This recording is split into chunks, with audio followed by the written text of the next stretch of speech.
In this module, we will see the power of 2020's rendering engine.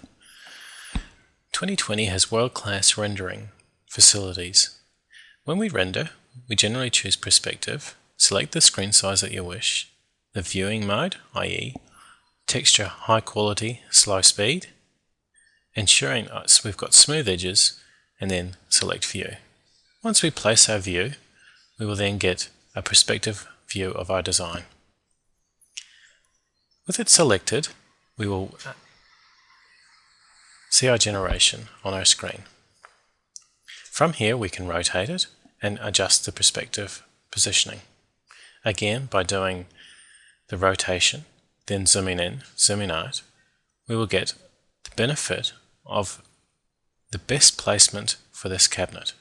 By selecting refresh, the design will regenerate. Again, invariably when customers come to you, they will always want a different color from the one that you've designed.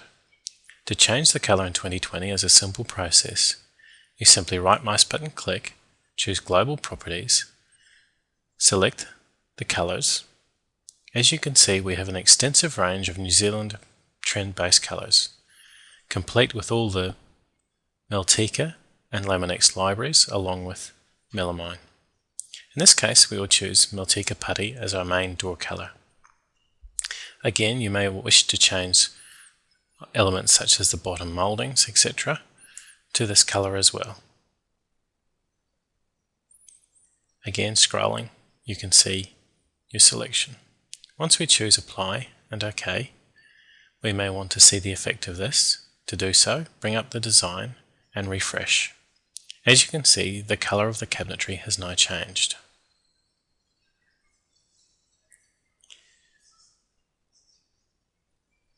With 2020, we can also adjust the display attributes of each cabinet.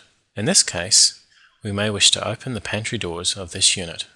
So we select Variables, slide the Open Door slider to the viewpoint that we wish, choose OK.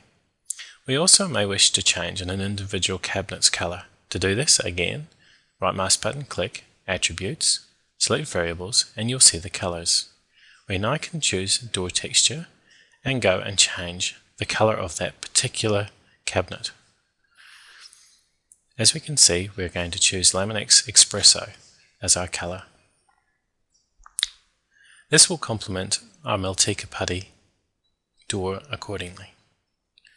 Again, applying that and choosing OK, going back to the rendering and selecting Refresh will change the look of our cabinetry. As you can see, the doors are now open on the pantry, and the drawer box has changed color. We can also adjust the wall properties. Again, these can be individual by selecting each element of the wall group, or by applying a global change to the whole wall group. Again, by selecting the little button, we are now presented with all the colors available.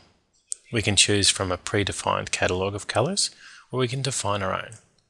Again, to do this, you'd simply create a custom color, choose colors, type in the RGB values of that cabinet or color, and save it as a file name. In this case, I have some pre-selected ones defined. Apply that, choose OK, and we may also wish to change the attributes of the door. Again, we want to emulate the customer's room as much as possible. This will enable us to get a better chance of getting the sale through to the design. In this case, we're going to choose color. The basic color we want white, so by choosing the color group, we'll be able to select white and apply that. We will review our changes by hitting the refresh, and as you can see, the room is now a little bit more modern in color and is complementary in our cabinetry.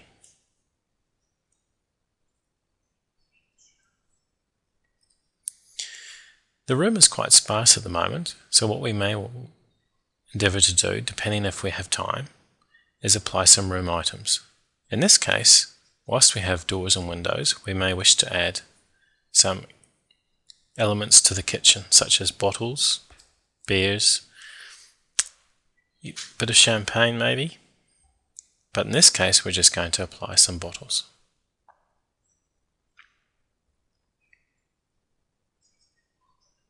As you can see, it's simple drag and drop.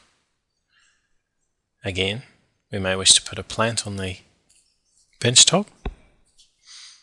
By selecting it, you get a preview. Once we're happy with our preview, again, it's a simple drag and drop.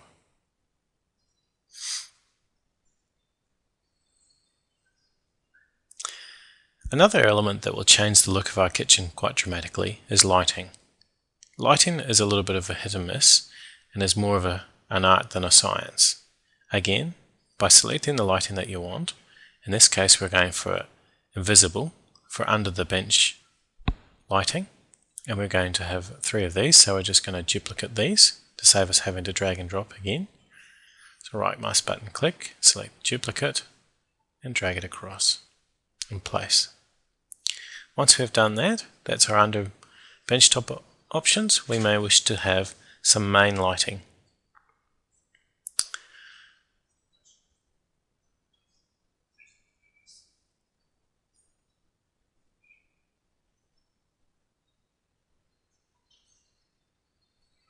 Again, we may wish to have some main lighting for our room. Select lighting, downlight white, so it's a typical downlight that you would find in a kitchen.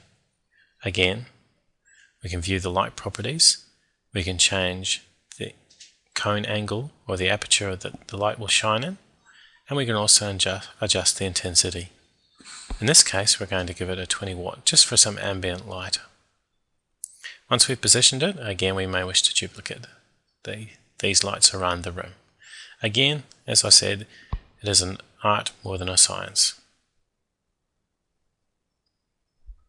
It'll probably take you a few goes to get your lighting sorted, so it's probably best not to do it in front of the customer initially, until you have had some practice. As you can see, it is a little bit time consuming, but the results, as you will see, will be worth it.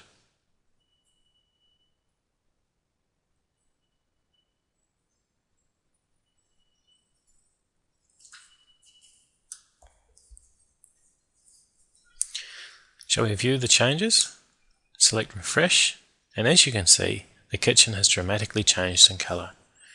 The cabinets look a little bit brighter and we have more reflections.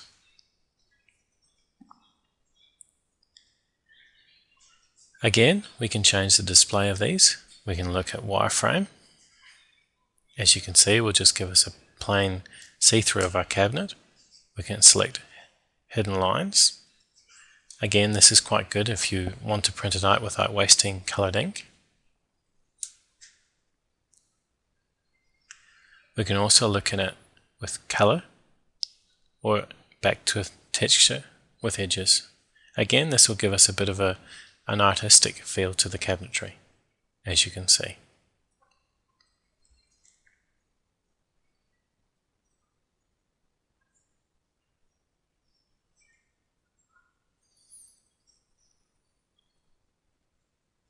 Again, if we have a look at our door styles, we can also change those. 2020 has hundreds of different door style options that we can simply choose. So if the customer has decided that they want to go for thermoformed doors, we can simply accommodate that by choosing the style that they wish. As you can see, the library is quite extensive. Once we've decided with the customer what door style they would like, it's a simple matter of selecting it and then choosing OK. As we can see, it provides a number and we can apply that. In this case, we're just going to do it to the base doors, not to the drawers and not to the overheads. To view those changes, again, we may wish to adjust our settings to a high quality, as we have done, and select refresh. As you can now see, we have the door pattern embedded into our doors, but not the drawers.